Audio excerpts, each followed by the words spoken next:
Today on Locked On Rockies, nothing groundbreaking from the winter meeting so far. What should we make of it? Time for concern? Are we getting impatient? I think we're just bored of the offseason. You are Locked On Rockies, your daily Colorado Rockies podcast, part of the Locked On Podcast Network, your team every day.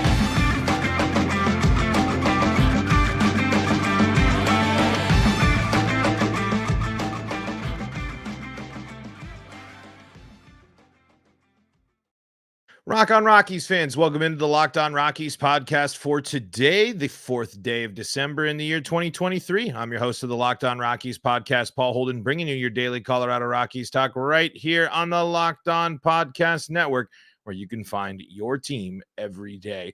If your team is the Colorado Rockies, you're in the right spot. That's what we do here, is talk Rockies baseball right here on your favorite streaming services and on the Locked On Rockies YouTube channel, where you can be part of the show by subscribing to the show, letting me know what your thoughts and comments are about the Colorado Rockies, just like Lux Ace. When you are talking, he says, when we're talking about the log jam at right field and first base last week, he says, when you are talking about trading this depth that we have in right field and first base, I think the Rockies won't trade Charlie at all, and they definitely won't trade Kris Bryant. Plus, there's a chance we can see Zach Veen second half. So I think there's a chance we can see Tolia leaving or something, or honestly, no one. But I don't know. I just want the Rockies to sign a free agent pitcher. I think that's how we all feel, and it'll probably happen. There's a good chance that something's going to happen this week with the Rockies. There certainly could be something. There's certainly some areas and some avenues and things that could be brewing here for the Rockies when it comes to the winter meetings, but nothing too much here on the first day. And I got to come out ahead of my winter meetings coverage here and come clean about something here, as this week is actually technically my holiday week, where I will actually be we have some great crossovers coming up this week, and a great interview with Skylar Timmons coming up tomorrow, where we do a bunch of stuff. So if there's anything that's crazy that breaks with the Rockies, I will do my best. I'll have some very limited gear stuff, but I'll be able to post something smaller, something similar. But we got some really great conversations coming up with some hosts from the network here coming up with Locked On Guardians and Locked On Diamondbacks coming up this week. Two teams that the Rockies can learn a ton from. And of course, in the case of the Diamondbacks, the team of the Rockies are going to be dealing with and have to look in the mirror a lot when talking about and dealing with that team. So that's coming up this week. So yeah, unfortunately, when if something major breaks, the pod of the day might already be covered, but I'll certainly do my best to jump in and give you anything that massive that might happen. But after today and after the initial reactions here so far, it does not seem like the Rockies are going to go do too much.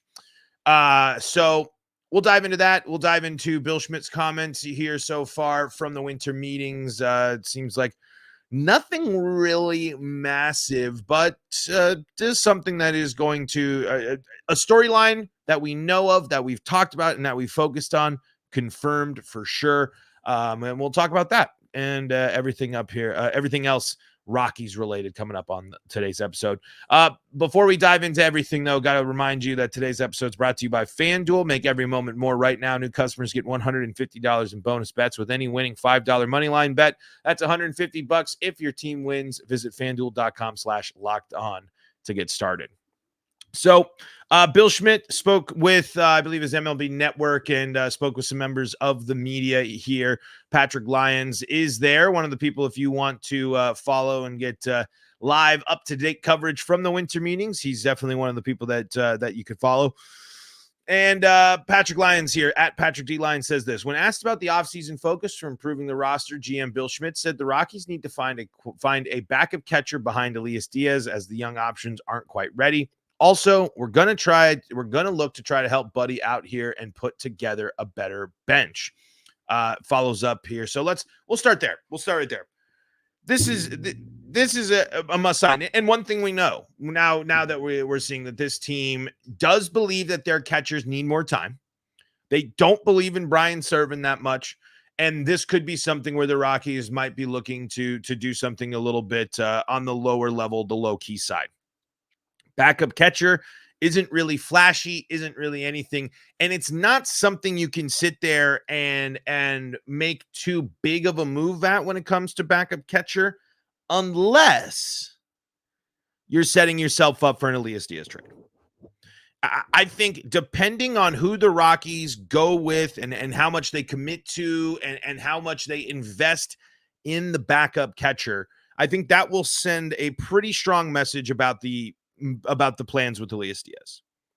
Because deep down and truly, like we've talked about a little bit throughout it, you can't really bank on Elias Diaz being your catcher of the future, right? Especially when you're with the prospects that you have. So he's the type of player you need to see something first. I think you got to let Elias Diaz, one, help get you through the first part of the season, and two, let him build up a little bit more value for himself. Then that will be more enticing. This backup catching role is something that the Rockies are going to need to consider and need to consider pretty heavily, because when you think about it here for the Rockies, and when you look at the production from Brian Serven, for example, only playing in 11. Who even was he the one at the end? I can't even remember Rockies backup catching. I'm Brian Serven certainly hasn't even been the Rockies catcher before. So it was let's see, what was his name? I'm trying a total blank on his name. Hold on, I'm looking it up right now. Austin Wynns, that's who it was. Austin Wynns. That's who was the Rockies backup catcher. I was like, why? I still have Brian Serven on the brain, still had that there, but he's actually also listed on the website there for coming back with the Rockies. I believe he was in the minors there, but Austin Wynns is just kind of not it. He's not really someone that is going to really impact ball games as the Rockies are going to need to if they're going to turn to someone in that capacity in basically a full-time role for the second half of the season if you're moving on. He batted .208 with 1 home run and 130 at bats, a stolen base, 10 RBI, an OPP of 268, slugging of 277, and an OPS of 545. The thing with Elias Diaz is the fact that he's someone that's got the pop still in his bat. He's obviously not one of the best options, but he's a good, solid catching option and better across the board when it comes to every statistical category on offense. You're much more confident from the offensive side in Elias Diaz than you are of Austin Wynns or Brian Serven, for that matter. I mean, so a backup catcher and a quality backup catcher will be something that the Rockies will have to put some time and focus on because of the production that Elias Diaz gave you. I mean, again, for the past 2 seasons, Elias Diaz has been a significant contributor to your offense. And that's been part of the problem of the Rockies, is because you're relying too much on that. But getting good, solid offensive production out of the catcher position is great. 14 home runs, 267 batting average, drove in 72 runs this year, 316 OBP, slugging of 409, and an OPS of 725. So there's solid offensive numbers there. And if you are going to trade away from Elias Diaz at some point this year, you're going to need someone that can at least give you something. And those numbers from Austin Wynns and what we've seen from Brian Serven so far ain't it. So sure, backup catcher, great. And I'm not building bench and bench depth is always something that you can hope for. But it's not going to move the needle much. You know what I mean? Unless you're able to really, unless you can continue, unless like someone like Alan Trejo continues to kind of impress. I would still raise my eyebrow of intrigue with Trejo, but I wonder how aggressive and what that really means for the Rockies building a bench. A bunch of smaller moves and smaller things like that from Bill Schmidt. I don't necessarily know if it's going to move the needle all that much. Bill Schmidt also talked about Kris Bryant. Yes, that Kris Bryant, the big contract, the big name, what his plans are, what he is hoping for when it comes to Kris Bryant. Let's talk about that coming up next here on today's episode of Locked on Rockies.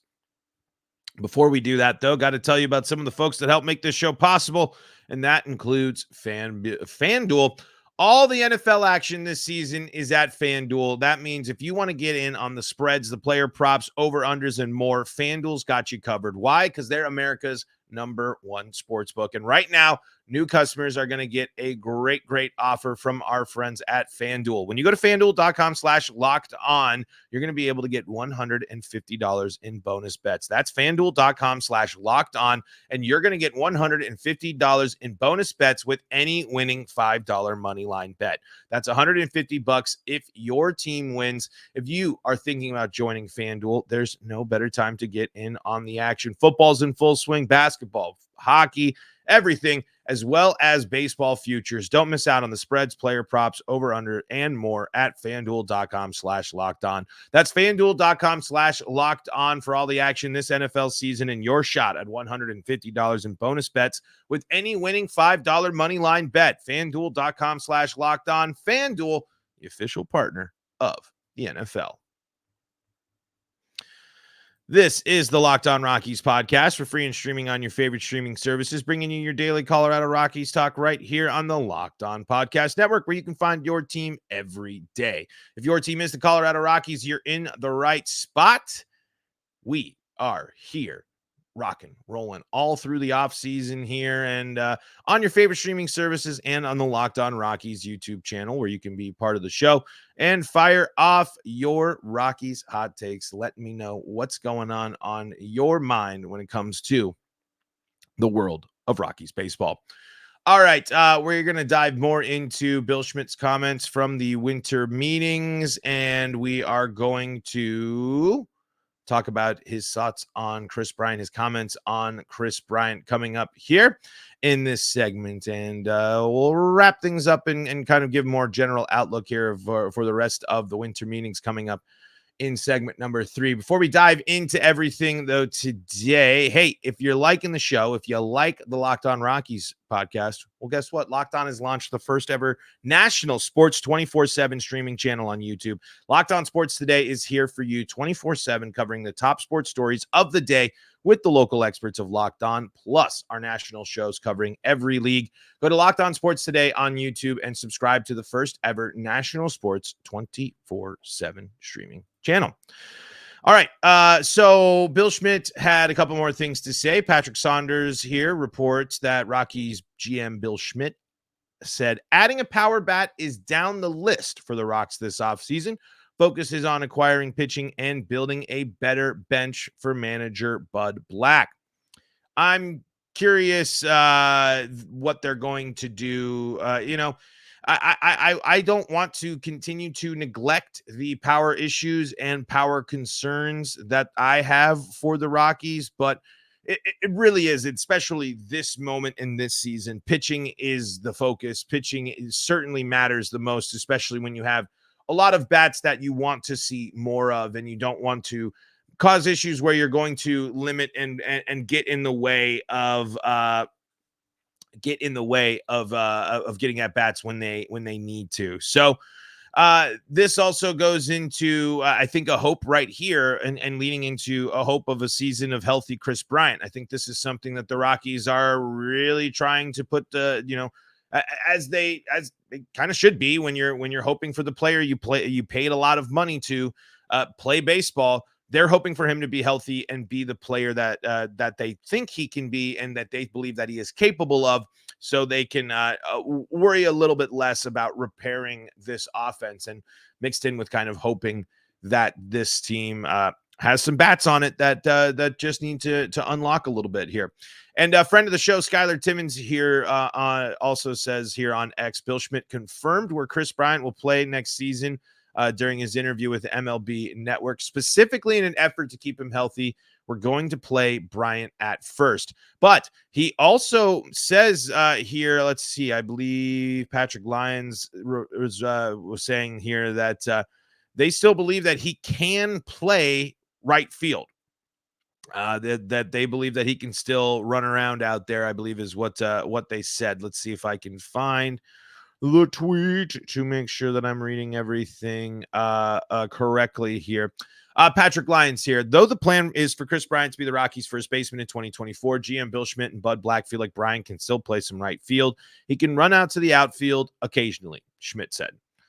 So, okay, what do you do? What do you do with that? And again, this really just opens up the question. A full commit to Kris Bryant at first base means there's not enough room. There's not enough room. It's over. It's done with.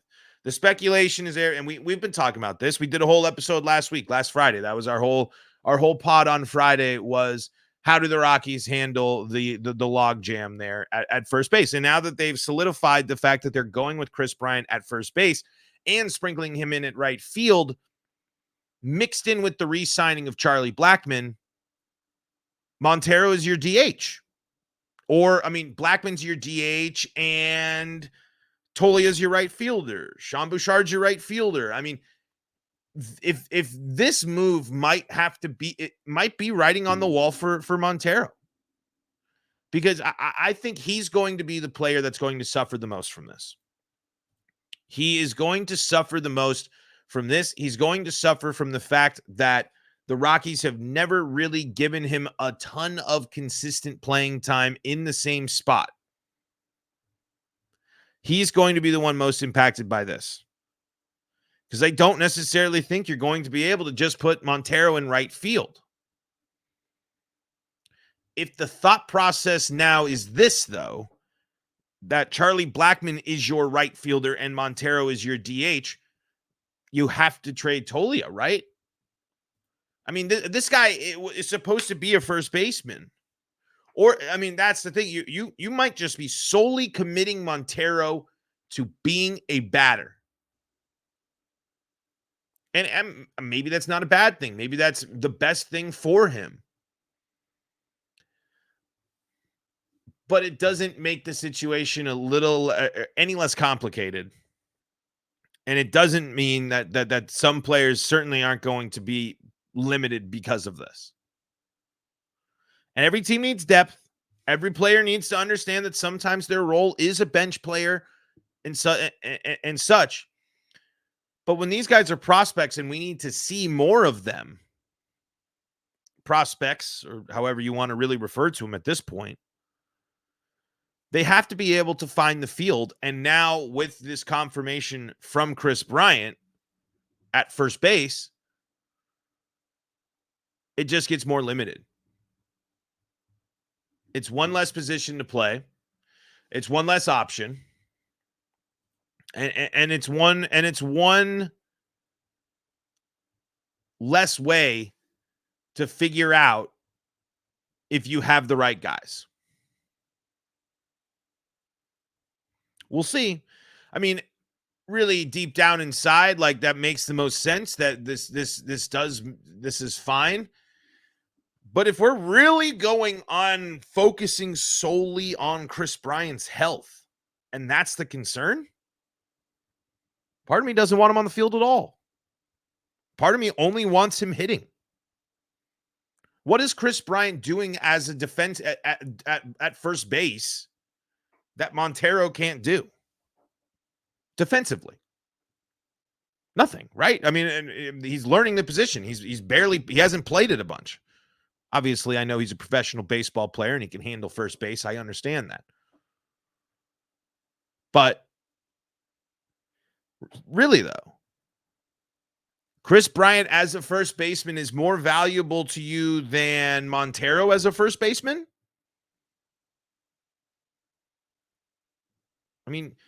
Should it be that crazy to think that Bryant is entering a DH part of his career? Especially with the health issues? If all he has to do is bat, isn't that the safest option? But if you do that, then Charlie Blackmon is your everyday right fielder. And while it's great to see Chuck out there, but is he the best option for right field for the Rockies? Maybe for next year, sure. But those two, but this move really complicates things.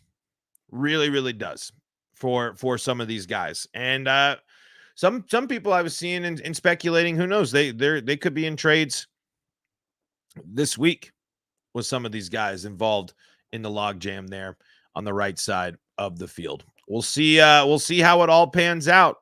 We'll see if the Rockies are able to get playing time and get consistency and get what they need out of these guys now that they have made two of the statements they've made are committing to these veteran guys. But it's not really that surprising either way.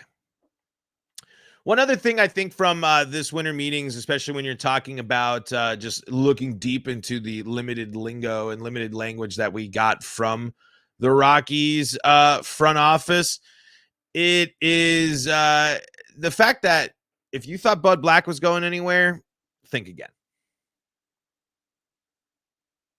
This is the Locked On Rockies podcast. We're free and streaming on your favorite streaming service, bringing you your daily Colorado Rockies talk right here on the Locked On Podcast Network and the Locked On Rockies YouTube channel, where did I say the Locked On Rockies Podcast Network? I might have. Anyway, the Locked On Rockies podcast is available on your favorite streaming services as part of the Locked On Podcast Network. We're also on the Locked On Rockies YouTube channel, where your subscription, your comments, your liking of videos really, really helps the show, and I really, really do appreciate it. So thank you all so much for tuning in and making us your first listen of the day. We really, really do appreciate it. All right, folks, here we go. I wanted to go and focus on something that I think when you look at the language there used by Bill Schmidt in his interview, and when you look at the approach and all of the discussion, is the Rockies have no intentions of moving on from Bud Black. I think that this was just reaffirmed by the idea of when they want to help Buddy, saying they want to help Buddy out and they want to build things up around Buddy. And again, they just love the fact that they have a manager named Buddy, I think, or Bud, just because I think they love being able to call him Buddy. But just listening to this, and just with the Rockies' actions and with the Rockies' history, I think if you had any notion of, man, the Rockies are in due for a manager change, I don't think it's going to happen. It certainly won't happen in the middle of the year. Will they will they extend him to something big? Will they fully commit down the line long term? Will Bud Black want to commit long term? We'll see. Because when was that extension signed? I believe it's just one more season, isn't it? So, yeah, it's a 1-year extension. So he will be signed through the team through 2024, and I just don't know if that. We'll see if that changes anything dramatically here. We'll see if at some point, Bud Black does have to show something this year of steps forward. We saw some success with Bud Black. We saw what he was able to do with some of the other teams, but now that we've seen multiple years of regression from the Rockies in both pitching and hitting, this is a season where we do need to see why the Rockies are going to continue to go with this manager, why they are going to continue to make sure that this is the guy that is leading and running their team as the manager. This is a season in which lots needs to, the record is going to cloud the picture, but the Rockies and the Rockies coaching staff need to do their best job to be able to put in the effort to get these guys to be be better versions of themselves. And if the Rockies don't look like they're a team stepping in the right direction and through 2024, I just think that conversation needs to be revisited. I don't think you extend Bud Black before the end of the season. I don't think you re-sign him mid-season. I don't think you get ahead of yourself by focusing and just going with this loyalty of this manager that you've liked and had for a while, because just like with a lot of things with the Rockies, that might be time for a shakeup as well. It might be time for a new perspective. It might be time for someone outside the organization. It might be time for someone young and new to come in. But Bud Black's got the trust of the organization. That much is very, very true. And we'll see how long and how far that trust can carry him within the organization. I think, though, there has to be some sort of at least thought process in the back of your mind of, if the Rockies struggle mightily, if the Rockies aren't playing good baseball, if the Rockies are looking pretty dead in the water, that's going to need to be a conversation that needs to start happening next year. But from early signs and from the winter meetings so far, and from what we've seen this offseason, and just when you hear the team talk about them, I don't think the Rockies have any intentions of moving on from Bud Black at any point anytime soon. So we'll be keeping an eye on all things winter meetings. We'll be keeping an eye on anything the Rockies do here for you as part of the Locked On Rockies podcast and your Locked On Rockies podcast feeds. The Locked On Rockies YouTube channel. You can also find us as well. Really, really do appreciate you for tuning in, making us your first listen of the day. If you need more Rockies coverage, well, there's lots of great options, but you can also find all of our episodes and all of our pods and everything on the Locked On Rockies YouTube channel. Don't miss out on everything going on over there. For your second listen of the day, Locked On MLB has got you covered if you need news and stories from around the league. And if you need more Colorado sports coverage, the Locked On Broncos, Locked On Avalanche, Locked On Nuggets, and Locked On Buffs podcasts are free and streaming on your favorite streaming services, ready for you. Folks, until next time, this is Paul Holden saying so long from the Locked On Rockies podcast.